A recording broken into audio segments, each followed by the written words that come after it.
इस समय रूस यूक्रेन के युद्ध को देखकर मुझे भारतीय इतिहास का एक ऐतिहासिक युद्ध याद आता है। इस युद्ध में भी एक बड़े राज्य की सीमा से जुड़े एक छोटे राज्य पर आक्रमण हुआ था। इस युद्ध में बड़ा राज्य था भारत का मुगल साम्राज्य।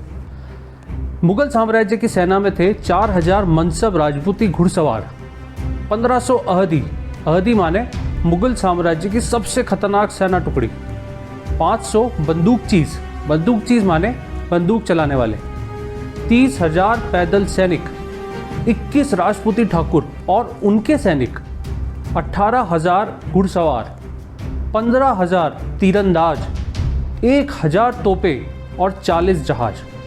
जबकि दूसरे छोटे राज्य की ओर से कुछ सैनिक और देश के लिए मर मिटने वाले कुछ लोग थे जिन्होंने देश बचाने के लिए तलवारें उठा ली थी।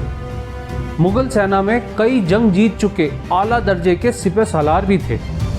अब किसी भी इंसान को ये कंपैरिजन देखकर ऐसा ही लगेगा कि इस युद्ध का निष्कर्ष तो ये कंपैरिजन ही बता रहा है, मगर इस युद्ध में जीत हुई थी उस छोटे राज्य की और वजह थी सिर्फ एक, युद्ध कौशल। ये युद्ध कुछ 300 फिल्म की तरह था, मगर इस युद्ध में जीत हुई थी उस छोटे राज्य की। इतिहास में इस युद्ध को बैटल ऑफ सराय घाट के नाम से याद रखा जाता है और इस जंग का विजेता था अहोम राज्य। अहोम राज्य को ये जीत मिली थी एक कमांडर की वजह से जिसका नाम था लचित बोरफुका।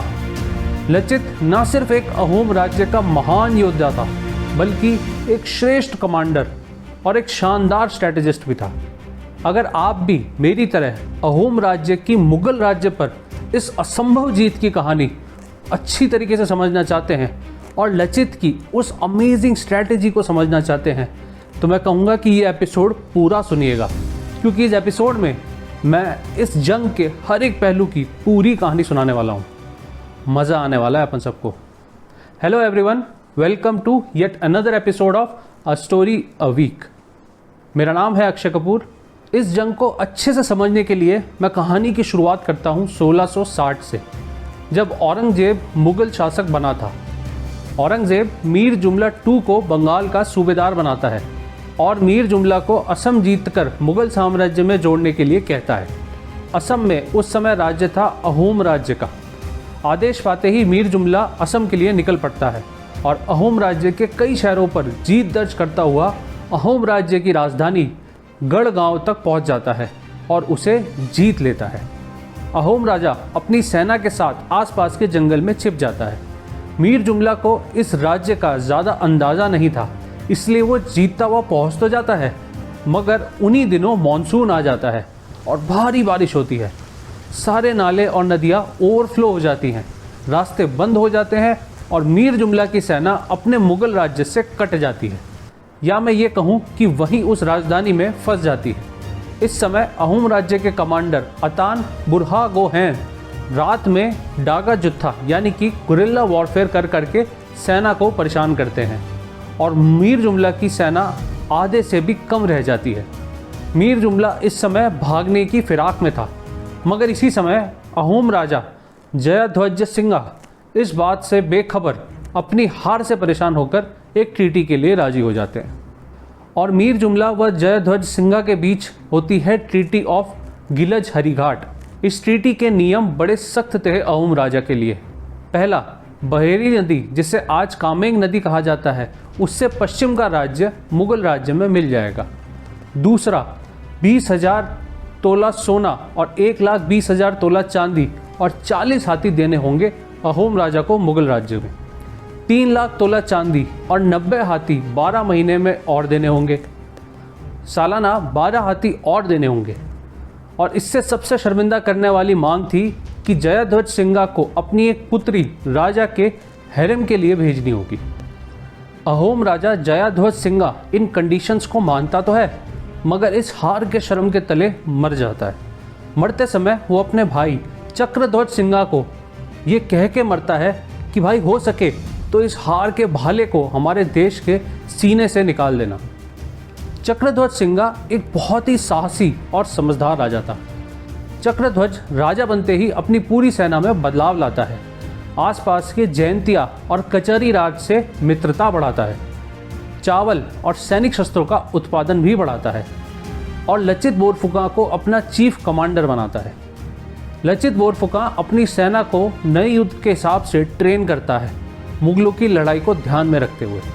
चक्रधर सिंघा मुगलों की ट्रीटी के नियमों का उल्लंघन कर हाथी और चांदी देने से मना करता है और फिर मुगलों के ज़बरदस्ती करने पर 1667 में लचित और अतान बुरहागोहैन के साथ अहोम सेना को लेकर गुवाहाटी के लिए निकलता है। मुगल सेना ने अहोम राज्य से जीती हुई जमीन की राजधानी गुवाहाटी बनाई हुई थी और उनका प्रमुख किला था ईटाकुली। लचित अपनी सेना के साथ धीरे धीरे एक एक शहर जीतता हुआ आखिर नवंबर 1667 में ईटाकुली पहुंचता है और ईटाकुली के किले पर जीत हासिल करता है। मुगल भाग जाते हैं और अहोम राज्य फिर से अपनी पुरानी सीमाओं तक पहुंच जाता है।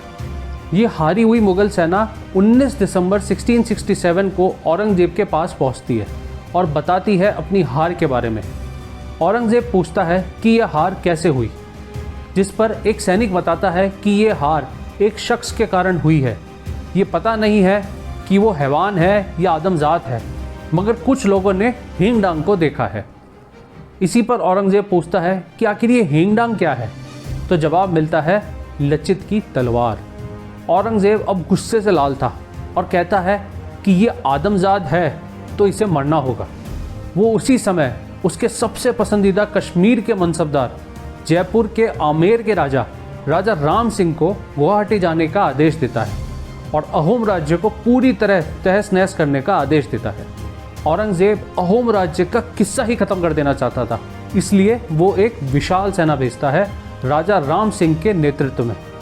इस सेना में राजा राम सिंह के 4000 घुड़सवार, 1500 अहदी मुगल सेना की सबसे खतरनाक सेना टुकड़ी होती है, जो कि राजा खुद चुनता था और ट्रेन करता था। इन्हें बाकियों से ज़्यादा सैलरी भी दी जाती थी। ये सबसे खतरनाक सेना टुकड़ी थी मुगलों की और इनके अलावा 5000 बंदूकची भी थे इस सेना में।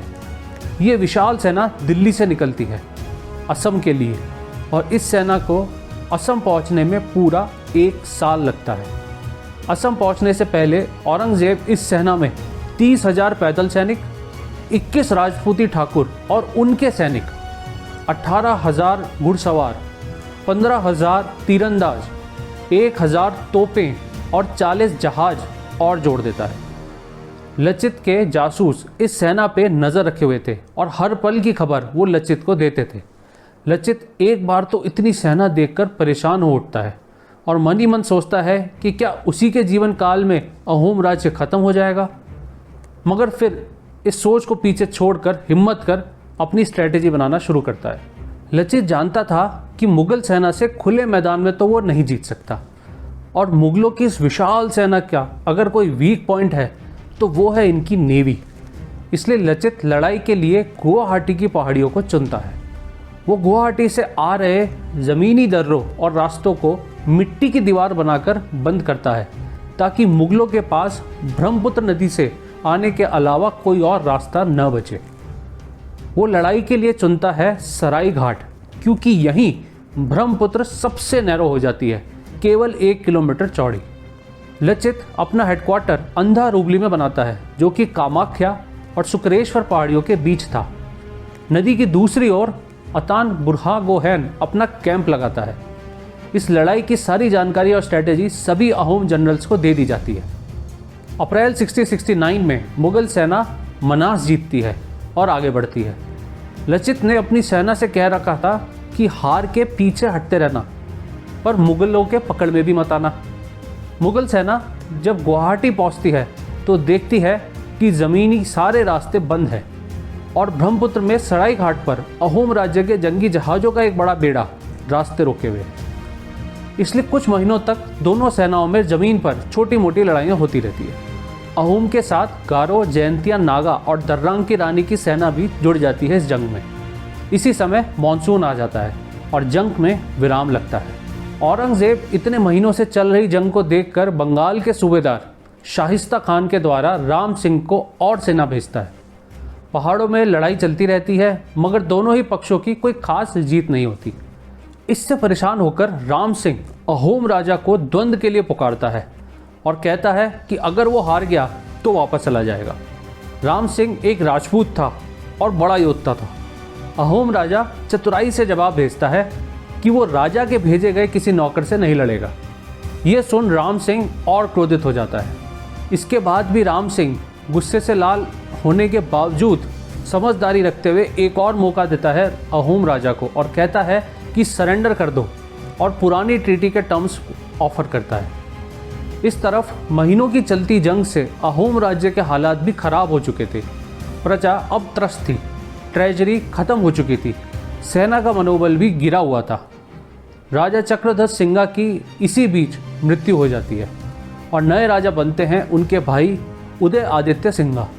इसलिए एक जनरल्स की बैठक बुलाई जाती है और राम सिंह के बताए गए टर्म्स पर विचार किया जाता है। सभी लोग अब ये टर्म्स मान चुके थे क्योंकि एक तरफ तो बहुत विशाल सेना थी और एक तरफ अहोम राज्य अब खत्म हो रहा था, लेकिन केवल एक जनरल इसके खिलाफ था और वो था अतान बुरहागोहैन। अतान कहता है कि ये कहाँ लिखा है कि मुगल ट्रीटी के अनुसार हमें दिए गए राज्य पर दोबारा हमला नहीं करेंगे। वो कहता है कि मुगल पर एतबार नहीं किया जा सकता, मौका परस्त लोग हैं ये। और फिर आखिर में अतान कहता है कि आखिर अहोम के लोगों द्वारा दिए गए बलिदानों का क्या। इन सब बातों से बैठक में बैठे सभी जनरल्स अब अतान की बात मानने लग गए और फिर राजा उदय आदित्य सिंघा राम सिंह के टर्म्स को ठुकरा देता है। इधर औरंगजेब भी समझ जाता है कि लड़ाई ब्रह्मपुत्र से ही होगी, इसलिए वो मुगल एडमिरल मुनावर खान और बंगाल के सूबेदार शाइस्ता खान को कुछ और सेना के साथ राम सिंह के पास भेजता है और ये पैगाम भिजवाता है कि राम सिंह को अहोम राज्य तहस नहस करने के लिए भेजा था, ना कि बात करने। इसी वक्त पता चलता है कि सराय घाट के अहोम जहाज़ों के बेड़े में एक कमज़ोर कड़ी मिली है जिसका फ़ायदा उठाकर आगे बढ़ा जा सकता है।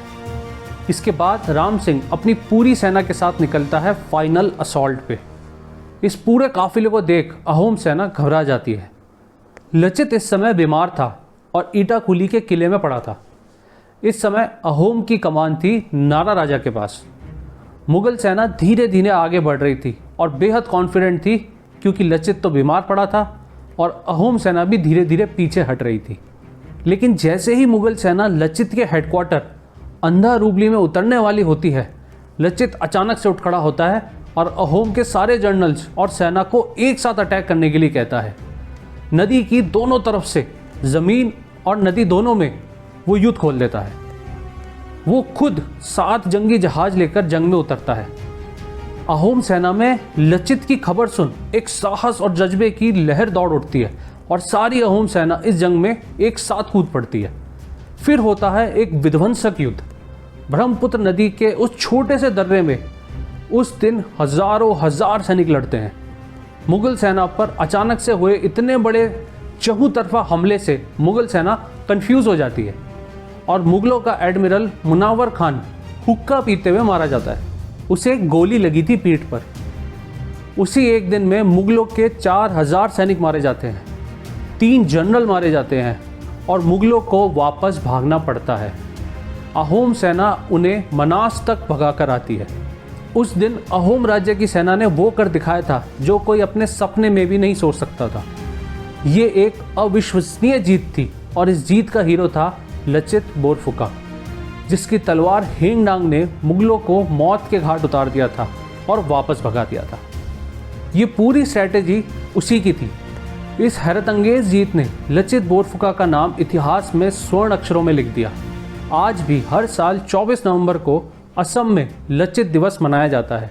नाच गाने से उस शानदार जीत को याद किया जाता है। 1999 से लेकर आज तक हर साल एनडीए के बेस्ट कैडेट को लचित बोरफुका गोल्ड मेडल से सम्मानित किया जाता है।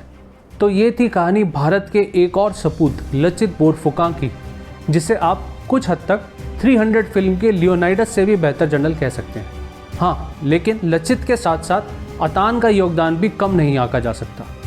इसलिए ये कहानी थी उस शानदार जंग की जिसे बैटल ऑफ सराय घाट कहा जाता है, और ये कहानी थी अहोम राज्य के साहस और कामाख्या देवी के सपूतों की। इसी बात के साथ मैं अपना आज का ये एपिसोड ख़त्म करता हूँ। मुझे धैर्य से सुनने के लिए आपका बहुत बहुत धन्यवाद। मैं आपका होस्ट अक्षय कपूर आपसे विदा लेता हूँ। अगली बार फिर मिलेंगे एक और ऐसे ही मज़ेदार कहानी के साथ। Please like, share and subscribe करना न भूलिएगा। धन्यवाद।